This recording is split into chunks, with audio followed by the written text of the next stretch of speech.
Hello friend, हम लोग बात कर रहे थे जलवायु प्रदेशों की और उसी के तहत आज हम लोग बात करेंगे ब्रिटिश तुल्य जलवायु प्रदेशों के बारे में।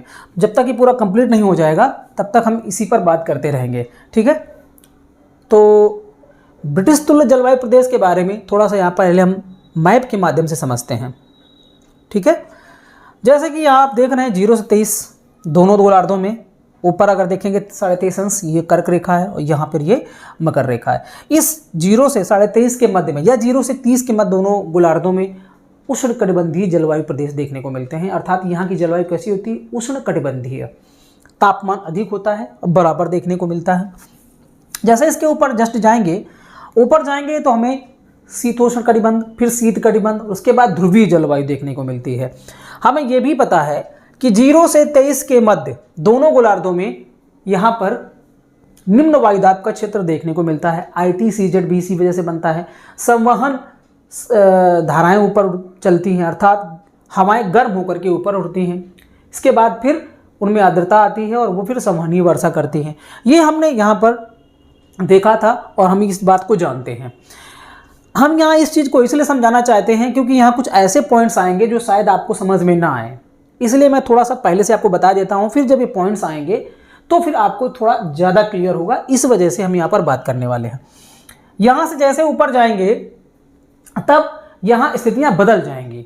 जो तापजन्य स्थिति यहाँ पर हमें देखने को मिलती है कि तापमान की वजह से यहाँ की स्थितियाँ, यहाँ की जलवायु बदलती है या तापमान का प्रभाव हमें ज़्यादा देखने को मिलता है। जैसे ही उसके ऊपर जाएंगे तो शीतोष्ण कटिबंध में वहाँ पर हम देखेंगे कि वहाँ गतिजन्य स्थितियाँ देखने को मिलेंगी। अर्थात गति की वजह से, वायु राशियों की जो गतियाँ हैं उसकी वजह से यहाँ के तापमान में हमें भिन्नता देखने को मिलेगी। जैसे एग्जाम्पल के तौर पे अगर हम देखें तो 23 से 30 या हम यहाँ शीतोष्ण कटिबंध की बात करें, 23 के ऊपर जब हम देखते हैं, इस कर्क रेखा के जस्ट ऊपर हम देखेंगे 5 या 10 अंश अक्षांश ऊपर नीचे, यहाँ पर निम्न वायुदाब का क्षेत्र न होकर के उच्च वायुदाब का क्षेत्र पाया जाता है। जबकि होना क्या चाहिए कि जब यहाँ सूर्य की किरणें लंबवत पड़ती हैं, सीधी पड़ती हैं, यहाँ तापमान अधिक होता है, तो यहाँ निम्न वायुदाब का क्षेत्र विकसित होना चाहिए अगर हम ताप की स्थिति पर देखें। लेकिन यहाँ ताप का प्रभाव नहीं हो पाता। यहाँ गति की स्थितियाँ बदल जाती हैं, अर्थात गति का जो है प्रभाव ज़्यादा देखने को मिलता है। और ये गतियाँ जो हैं वो वायु राशियों की होती हैं, जिसकी वजह से यहाँ निम्न वायुदाब क्षेत्र ना होकर के उच्च वायुदाब क्षेत्र विकसित हो जाता है। यहाँ की हवाएं ऊपर उठती हैं गर्म होकर के और दोनों तरफ चलती हैं। जब ये यहाँ पर पहुँचती हैं तो स्थितियाँ ऐसी बनती हैं कि हवाएं जो हैं वो ऊपर उठ करके जब ये ऊपर हवाएं उठेंगी, ऊपर उठने के बाद जब ये दोनों तरफ जाएंगी, क्योंकि और कहीं जा नहीं सकती हैं, जहाँ पर ये हवाएं लगातार उठ रही हैं वहाँ दोबारा तो यहाँ जा नहीं सकती हैं, तो ये दोनों तरफ जाती हैं इस तरफ। अर्थात जब हम बात करेंगे उच्च अक्षांशों की तरफ, तो यहाँ हवाएं आर्द्रता अपनी छोड़ चुकी होती हैं, नीचे बैठती हैं। और हवाओं के नीचे बैठने का मतलब होता है कि वो ठंडी होंगी। जब ठंडी होंगी तो यहाँ कैसा बनेगा? यहाँ निम्न वायुदाब का क्षेत्र ना विकसित होकर के कैसा बनेगा? उच्च वायुदाब का क्षेत्र। अब इसका मतलब ये नहीं है कि हवाएं बिल्कुल ठंडी हो जाएंगी। अगर हम और ऊपर शीतोष्ण कटिबंध, शीत कटिबंध की बात करेंगे तो वहां की अपेक्षा यहाँ तापमान अधिक होता है, लेकिन इस विषुवत रेखा में जो तापमान होता है उसकी अपेक्षा यहाँ का तापमान गिर जाता है। तो अब जब यहाँ तापमान अधिक है तो ये हवाएं यहाँ उल्टा तो जो है आ नहीं सकती हैं। यहाँ पर उठी हवाओं की अपेक्षा यहाँ की हवाओं में तापमान कम हो जाता है, जिसकी वजह से यहाँ पर बैठना शुरू कर देती हैं दोनों तरफ, क्योंकि इनके पास और कोई चारा और कोई विकल्प नहीं रहता है, जिसकी वजह से यहाँ निम्न वायुदाब का क्षेत्र न होकर के उच्च वायुदाब का क्षेत्र विकसित हो जाता है। और ये हवाएं फिर दोनों दिशाओं में ऐसे गमन करती हैं, अर्थात ये इधर से ऐसे चलेंगी, ऐसे ये ऊपर वाली ऐसे चलेंगी, ठीक है। तो अब हम अगर इसके ऊपर की बात करेंगे तो ये हवाएं, इनकी दिशा क्या होगी? पश्चिम से पूर्व होगी, जिन्हें हम पछुआ पवनें कहते हैं। अब ये पवनें जो हैं वो क्या होंगी? अपेक्षाकृत इनसे तो थोड़ा कम गर्म होगी, लेकिन अगर हम यहाँ उप ध्रुवीय पवनों की बात करें या जो ऊपर की यहाँ स्थितियों की बात करें, तो यहाँ से जो पवनें आएंगी वो अपेक्षाकृत इन पवनों की अपेक्षाकृत ठंडी होंगी, ठीक है। तो अब ये पवनें चूंकि यहाँ उच्च वायुदाब बना है और यहाँ एक चीज़ और देखिएगा कि इसके जस्ट ऊपर जाएंगे, जब हम 40 से 60 के बीच में जाएंगे, यहाँ निम्न वायुदाब की क्षेत्र विकसित होता है। निम्न वायुदाब का क्षेत्र विकसित होने की वजह से ये जो जहाँ उच्च वायुदाब बना हुआ है, ये हमारे उच्च वायुदाब से निम्न वायुदाब की तरफ गमन करती हैं, ठीक है। और उधर से हवाएं जो आती हैं वो, और ये जो हवाएं इधर से जाती हैं, आपस में इनका टकराव होता है 40 से 60 या 45 से 65 के मध्य में। और ये ऊपर उठ करके जो है यहाँ क्या होता है, दोनों जब हवाएं टकराती हैं तो यहाँ वाताग्रों का विकास होता है, और इन्हीं वाताग्रों को हम शीतोष्ण कटिबंध चक्रवात भी कहते हैं। इनकी दिशा जो है वो पश्चिम से पूर्व होती है, और यही पॉइंट इसलिए लिखा हुआ है कि पछुआ पवनों का प्रभाव हमें देखने को यहाँ पर ज़्यादा मिलता है, ठीक है। तो ये कुछ मोटा मोटी हमने समझाने की आपको कोशिश की है, ताकि जो है चीज़ें आपको अच्छे से समझ में आ जाएं, ठीक है। अब यहाँ पर हम बात करते हैं ब्रिटिश तुल्य जलवायु प्रदेशों की विशेषताओं के बारे में। तो सबसे पहली विशेषता क्या है कि 45 से 65 या 40 से 65 के मध्य में महाद्वीपों का जो पश्चिमी एरिया है वहाँ पर ब्रिटिश तुल्य जलवायु देखने को हमें मिलती है, ठीक है। पहली विशेषता तो यही पूछ सकता है। अब यहाँ पर लिखा हुआ तापमान पर सागरीय जलधाराओं और प्रचलित पछुआ पवनों का प्रभाव होता है। तो ये जो पछुआ पवनें ऐसे चल रही हैं, अगर हम 40 से 45, अब इसके ऊपर जस्ट जाएंगे तो यहाँ पर यही स्थिति देखने को मिलेगी ना, ठीक है। इसके ऊपर हमें देखने को मिलेगी वही ब्रिटिश तुल्य जलवायु प्रदेश, और कहाँ पर, महाद्वीपों के आपके पश्चिमी एरिया पे। तो यहाँ क्या होगा, ये हमारे दोनों आपस में टकराती हैं। तो यहाँ जलधाराएं भी, यहाँ देखिए जलधाराओं का भी असर होता है। जैसे जलधाराओं के आधार पर हम अगर देख लें तो यहाँ पर आप देखेंगे कि एक जलधारा चलती है, यहाँ ऐसे जब जाएगी तो इसे हम गल्फ स्ट्रीम बोलते हैं, आगे ये बढ़ेगी, ठीक है। और ये गर्म जलधारा होती है, आगे पहुंचती है धीरे धीरे ये। तो इस एरिया को, जहां ये आपका नॉर्वे है, फिनलैंड है, ये वाला जो एरिया, और ये जो आपका इंग्लैंड यूके वाली जो यूके वाला जो क्षेत्र है, यहाँ अपेक्षाकृत अधिक ठंडी होनी चाहिए, लेकिन इन गर्म जलधाराओं की वजह से यहाँ का जल गर्म होता है, और इस गर्म जलधारा का प्रभाव तटीय क्षेत्रों में भी देखने को मिलता है, द्वीपों में भी देखने को मिलता है, जिसकी वजह से यहाँ सर्दियाँ होनी चाहिए, अधिक सर्दी होनी चाहिए, लेकिन जितना होनी चाहिए उससे कम ही होती है, क्योंकि ये गर्म जलधाराएं यहाँ के तापमान को बराबर कर देती हैं। तो यहाँ हम देखते हैं कि जलधाराओं का भी प्रभाव देखने को मिलता है, और प्रचलित जो पछुआ पवनें हैं, ये पछुआ पवनें जो है अपने साथ आर्द्रता लेकर के चलती हैं, इसका भी हमें असर देखने को मिलता है कहाँ पर, ब्रिटिश तुल्य जलवायु प्रदेशों में। सेकंड पॉइंट यहाँ पर हम देखते हैं कि ग्रीष्म ऋतु में भी सामान्य सर्द जैसा मौसम यहाँ हमें देखने को मिलता है, क्योंकि 45 से 65 दोनों गोलार्धों में काफ़ी स्थिति भिन्न हो जाती है। सूर्य का तापमान जो है वहाँ पर पहुँच नहीं पाता, अर्थात वहाँ हम ये देखते हैं कि सूर्य की किरणें सीधी नहीं पड़ पाती, बल्कि बहुत ही तिरछी जाती है, इसलिए वहाँ पर जो है तापमान की मात्रा बहुत ही कम पहुँच पाती है, जिसकी वजह से ऑटोमेटिक यहाँ पर कैसी ठंडी जैसी स्थिति हो जाएगी, ठीक है। तो ये 45 से 65 के बीच में वैसे ही सूर्य की किरणें बहुत तिरछी पड़ेंगी, तो तापमान ज़्यादा मिल नहीं पाएगा, तो वैसे ही सर्दी वहाँ पर पड़ती हैं। लेकिन अब ये है कि भयंकर जैसे ग्रीष्म ऋतु हम यहाँ पर रहने वाले 23.5 अंश या 23 से, यहाँ अगर हम बात करें 30 से 45 के मध्य में रहने वाले जो लोग हैं या जो स्थल हैं, यहाँ जैसी गर्मी तो नहीं पड़ेगी, पर गर्मी पड़ेगी लेकिन कम पड़ेगी। तो गर्मी कम पड़ती है, और सामान्य सर्दी जैसा मौसम भी गर्मियों में होता है। सर्दियों में तो बहुत ज़्यादा सर्दी पड़ेगी, लेकिन गर्मियों में भी जो है सर्दी जैसा मौसम, गुलाबी ठंड जैसा देखने को मिलता है। आर्द्रता एवं मेघाच्छादन के कारण रात के तापमान में अधिक गिरावट नहीं होती है। अब देखिए, जबकि सर्दी बहुत ज़्यादा पड़नी चाहिए, लेकिन ये पछुआ पवनें हैं, अपने साथ जो थोड़ा बहुत आर्द्रता लेकर के आती हैं, इस आर्द्रता से बादलों का निर्माण होता है, और ये बादल इन्हीं महाद्वीपों पे जो है छाए रहते हैं, मेघाच्छादन की स्थिति हो जाती है। और जब बादल छा जाएंगे तो जो पार्थिव विकिरण है वो उसको रोक लेंगे, जिसकी वजह से क्या होता है कि तापमान ज़्यादा बाहर नहीं जा पाता, और वो जो है उस एरिया को गर्म रखता है। तो यहाँ पर यही एक कारण है कि आर्द्रता है। अब जो जल वाष्प होती है उसमें जो गुप्त ऊष्मा है, जिसकी वजह से क्या होगा, वो टेम्परेचर बना रहेगा, बढ़ा रहेगा, और जब बादल छाए हुए हैं तो पार्थिव विकिरण का जो है बाहर जाना हो नहीं पाएगा सही से, इसकी वजह से रात के तापमान में अधिक गिरावट नहीं होगी। और जब रात के तापमान में अधिक गिरावट नहीं होगी तो जितना सर्दी होनी चाहिए उतना सर्दी नहीं हो पाती है, ठीक है। ये यहाँ की विशेषता है।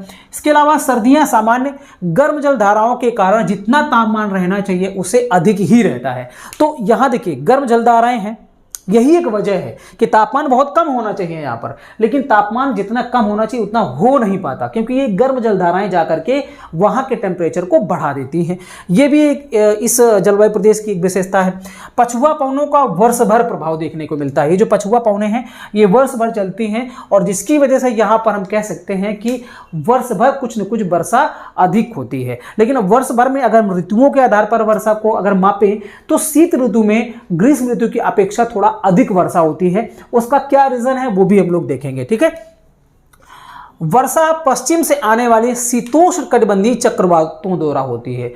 शीतोष्ण कटिबंधीय चक्रवात जो यहाँ पर बनते हैं 40 से 45 से 65 के मध्य में यहाँ जो बनते हैं उन्हीं को हम बोलते हैं शीतोष्ण कटिबंधीय। अब चूंकि शीतोष्ण कटिबंध में बन रहे हैं इसलिए इनको शीतोष्ण कटिबंधीय चक्रवात बोला जाता है, ठीक है। और पछुआ पवनों की दिशा ऐसे रहती है, तो इन्हीं पछुआ पवनों के दिशा के साथ ही वो क्या करते हैं कि ऐसे चलते हैं, और यहाँ पर जो है महाद्वीपों के पश्चिमी क्षेत्रों में जो है यहाँ पर ये बारिश करते हैं। कौन से?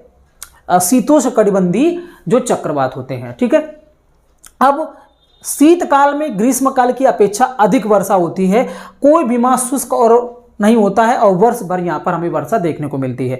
देखिए, कोई चक्रवात अधिक मजबूत कब होता है? जब वायु में या तापमान में या तापांतर कहीं का अधिक हो, अर्थात एक वायु ज़्यादा गर्म हो और एक वायु ज़्यादा ठंडी हो, तो ऐसे में जो चक्रवात बनेगा वो मजबूत चक्रवात बनेगा, ठीक है।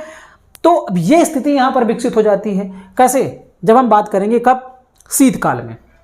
क्योंकि ग्रीष्मकाल की अगर बात करें तो ग्रीष्मकाल में यहाँ का एरिया जो है वो तो थोड़ा सा गर्म रहेगा ही, और यहाँ का जो एरिया है आपका ये 23.5 अक्षांश की हमने बात की, जहां पर उच्च वायुदाब की स्थिति उत्पन्न हुई है। यहां भी गर्मी और यहां भी गर्मी, अपेक्षाकृत यहां पर कुछ गर्मी कम होगी, तापमान कम होगा, लेकिन फिर भी दोनों जगह तापमान होगा। ऐसे में जब दोनों ही गर्म हवाएं हैं तो वो आपस में सही से मिक्सअप नहीं होंगी, अर्थात चक्रवातों का निर्माण नहीं हो पाएगा।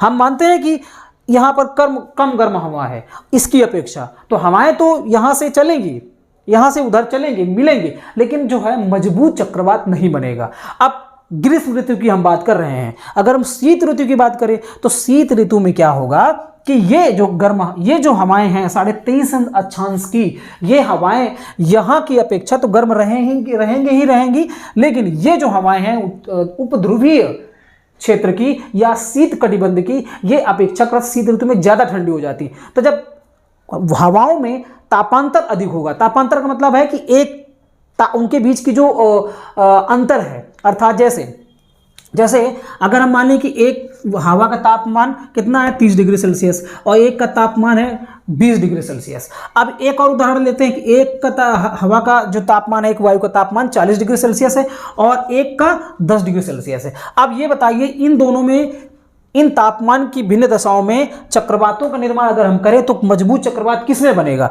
जिसमें तापांतर अधिक होगा। जैसे यहाँ के अंतर हम निकालेंगे तो कितना निकलेगा? मात्र 10 का अंतर निकलेगा। यहाँ का अगर हम अंतर करेंगे तो अंतर कितने का निकलेगा? 30 डिग्री सेल्सियस का। तो अब चक्रवात बनते कैसे हैं? जब गर्म और ठंडी हवाएं आपस में मिलती हैं। अब यहाँ जो है, चूंकि यहाँ अंतर ज्यादा है, ऐसी स्थिति में क्या होगा कि यहाँ जो है जो चक्रवात है वो मजबूत बनेगा। तो ग्रीष्म ऋतु की अपेक्षा शीत ऋतु में जो है शीतोष्ण कटिबंध ज्यादा बनते हैं, अधिक मात्रा में बनते हैं और मजबूत बनते हैं, ठीक है। यही एक वजह है कि शीतकाल में वर्षा, जब चक्रवात बनेंगे तो अपने साथ कुछ आर्द्रता लेकर के आएंगे, और जब ये चलेंगे ऐसे पश्चिम से पूर्वी दिशा में तो ये क्या करेंगे? बारिश अपेक्षाकृत ग्रीष्म ऋतु की अपेक्षा अधिक करते हैं। ये एक रीजन है, ठीक है, ये एक रीजन है।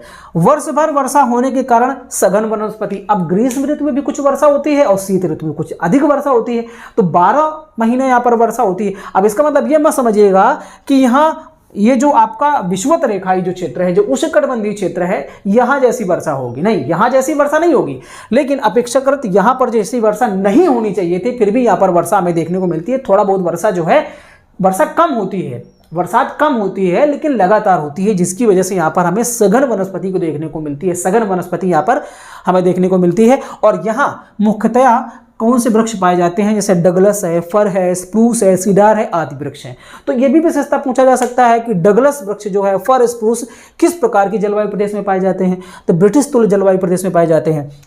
अब इसका विस्तार की अगर बात करें कि कहाँ कहाँ पर इसका विस्तार हमें देखने को मिलता है, तो उत्तर पश्चिमी यूरोप, उत्तर, अब देखिए उत्तर और ये पश्चिमी यूरोप, ये मैंने बात की थी ना यहाँ पर, जो आपका डेनमार्क है, फिनलैंड है, नॉर्वे है, ठीक है, ये जो एरिया और जो इंग्लैंड है, ये कौन सा एरिया हो गया, ये आपका यूरोप में उत्तर पश्चिमी यूरोप का क्षेत्र हो गया। यहाँ पर हमें शीतोष्ण कटिबंध ज़्यादा यहाँ पर इनका प्रभाव रहता है, और यहाँ की जलवायु को हम क्या बोलते हैं, ब्रिटिश तुल्य जलवायु प्रदेश, ठीक है। इसके अलावा पश्चिम नॉर्वे, तो पश्चिम नॉर्वे का मतलब नॉर्वे जो पश्चिमी के एरिया होगा। डेनमार्क की मैंने बात कर ली। उत्तर पश्चिमी जर्मनी, अब यहाँ पर थोड़ा नीचे आएंगे तो जर्मनी मिलेगा आपको, उत्तर पश्चिमी, अब देखिए पश्चिमी लगा हुआ था, पश्चिमी जर्मनी, पश्चिमी फ्रांस हो गया, कनाडा का कोलंबिया, देखिए कनाडा, ये जो ऊपर वाला एरिया है कनाडा, कनाडा का जो कोलंबिया है, कोलंबिया में भी ब्रिटिश तुल्य जलवायु प्रदेश हमें देखने को मिलेंगे, अर्थात ब्रिटिश तुल्य जलवायु वहाँ भी हमें देखने को मिलती है। इसके अलावा वाशिंगटन, ये वाशिंगटन भी कहाँ पर है, ये आपका उत्तरी अमेरिका में, यहाँ भी हमें देखने को मिलेगा। न्यूजीलैंड,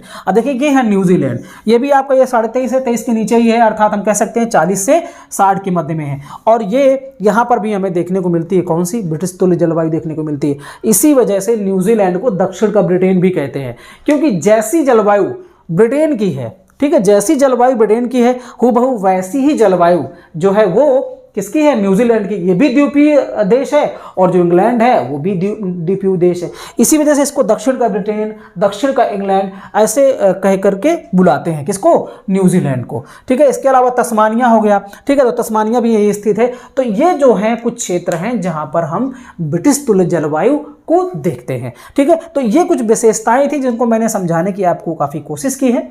अगर अच्छा लगा हो तो अच्छी बात है। वीडियो देखने के लिए आपका बहुत बहुत धन्यवाद। Thank you.